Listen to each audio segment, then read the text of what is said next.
Puswoy, isang maliit na bahagi ng bulubunduking probinsya ng Balbalan, Kalinga. Sa lugar na ito ay mapalad akong naanyayahan para dumalo sa isang salo-salo. Yan. Sony ba eh. Marami ang pera tol, di ko maubos. Hininga mo pa nga ako ang bag na 50. Asuntok-suntokin ko ang ubus ko. Tangina mo. Tol, ano na to? Harap pare. Hindi, natatahi ako. Kinikiliti mo nga. It was at this moment that he knew. He fucked up. Tapos bigla ka sila pa. Mainit, baliw. Bukang. Oh! Mainit pa kasi. Ay, naka-record na nga tayo. Recorded tayo. Galingan niya yung subo niyo dyan. Nakachos na lang yung Janeline. Nakakainis naman. Akala ko, Kitang-kita kayo dyan. akala ko yung sali ko isa ano. Sabay tayong tumubo. Yeah. Hindi mo baby. Mula sa Maynila ay hindi madali ang pagtungo sa lugar na ito.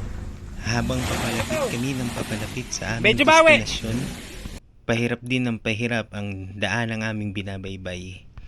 Ang hirap na pag-usad ng sasakyan, bunga ng maputik at hindi pa simentadong daan. Ang tumulak sa amin upang maglakad ng mas malayo na higit pa sa aming inaasahan. Ano, hirap ka na? Sige, bye-bye. Kapagod. Bye-bye. Ingat. Sit ka. Tantan! Ha? First time, pumunta dito. Oo. Pero magbundok hindi. Lagi naman ako nasa bundok. Tantan! Hi ka! Madulas na lupang aming pinaglalakaran. Ang pagbigat ng bawat paghakbang, kasabay ang pagkahingal bunga ng matarik na daan ng kabundukan. Idagdag pa rito ang abutan ng dilim sa gitna ng malakas na pagbuhos ng ulan at halos di makitang paghakbang sa daang aming nilalakaran. 12 oras na biyahe gamit ang sasakyan at halos 3 oras na paglalakad pataas ng kabundukan. Nasapit namin ang lugar ng Puswoy, kung saan pansamantala kaming maninirahan. Ilang sandali mula sa aming pagdating ay hinainan kami ng sinabawang nitibong manok upang aming maging hapunan. At dulot na rin ng pagkabagod ay sinunod namin ang pagpapahinga at pagtulog. Hindi pa man halos sumisikat ang araw ay sinabayan ko na sa pagbangon ng mga taong nakatira dito upang simulan na rin ang paglibot sa lugar na to. Kasabay ng paglilibot ko ay pag-ihip naman ng sariwa at malamig na hangin na tumatangay naman sa makapal na hamog sa kapaligiran na naging dahilan upang makita ko ng malinaw ang napakagandang mga tanawin na tinataglay ng Puswoy.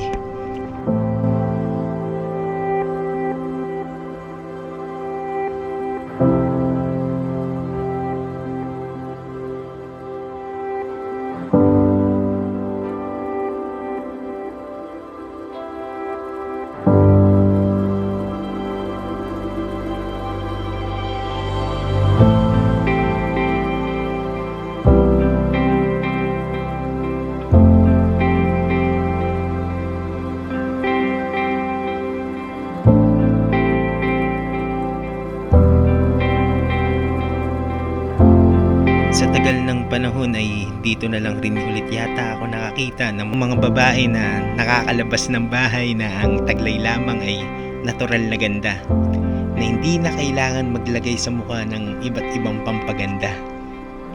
Kasabay ng pagsikat ng araw, siya namang pagdami ng bilang ng mga taong dumarating.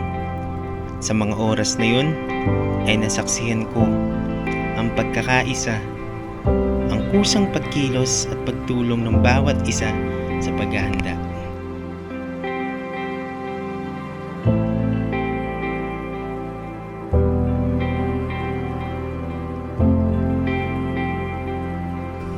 At talaga yung mga natatapon na yun, yung Dito ay kailangan pang magtahip at magbayo ng bigas bago makapagsaing. Hindi rin pangkaraniwan para sa akin ang pagluluto ng nitibong baboy at ang pagluluto ng tradisyonal na kakaning malagkit na tinatawag nilang inatata. Kaya ang hilig ko sa pagluluto ang naging dahilan upang alamin ko sa kanila kung ano-ano ang mga paraan at kagamitan nila sa pagluluto. Hindi ka ako eh. Paano po ba gawin yan? Ha? Titikman ko nga. Ah, Hindi ko man lubos maunawaan ang lingwaheng Kalinga na ginagamit nila sa lugar na ito. At hirap man sila sa paliwanagan gamit ang salitang Tagalog na siyang nauunawaan ko, ay hindi naman ito naging hadlang para kausapin nila ako. At sagutin ang mga tanong ko. May turo ang mga bagay na gusto kong malaman at matutunan sa lugar na ito. Mainit pa rin. Tapos, ang bakla. Ang bakla eh.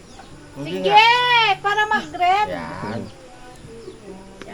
Bakit linunok mo yata eh? Hindi. Hindi. Magre-red yan mamaya. Bakit mo sa Kalinga kung ano-ano tipo na buhay? Yan ka, no, pampatibay ng ngipin. Kapag, ito yung kultura ng Kalinga. Bakit ka nagugustuhan ng mga taong Kalinga?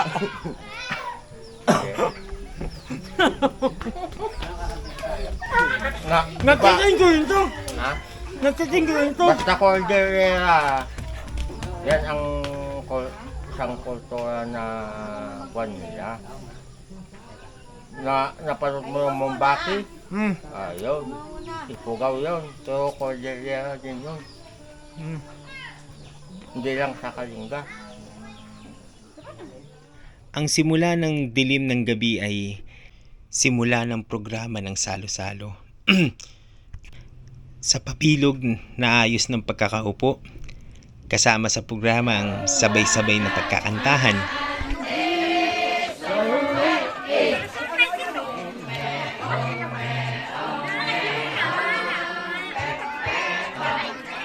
Ngunit ang pinakatampok na bahagi ng kasiyahang ito, ang pagtugtog ng mga gangsa. Isang tradisyonal na instrumento sa musika na bahagi na ng kultura ng Kalinga.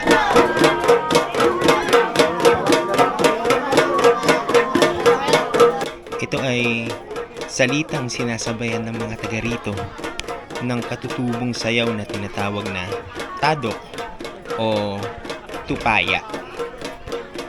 Sayaw na ibinahagi at ipinasubok rin sa akin ng mga taga rito.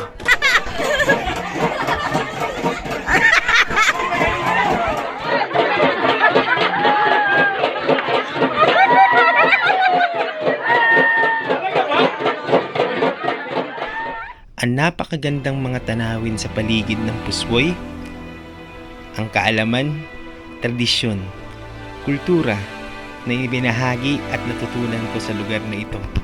Ang maayos at mabuting pagtanggap sa akin bilang bisita ng mga taong nakatira dito at ang masayang karanasan na nangyari sa akin sa sandaling panahon ng paninirahan ko sa lugar na to, ang dahilan upang masabi ko na hindi lang isang lugar na matatawag ang Puswoy, kundi isang paraiso.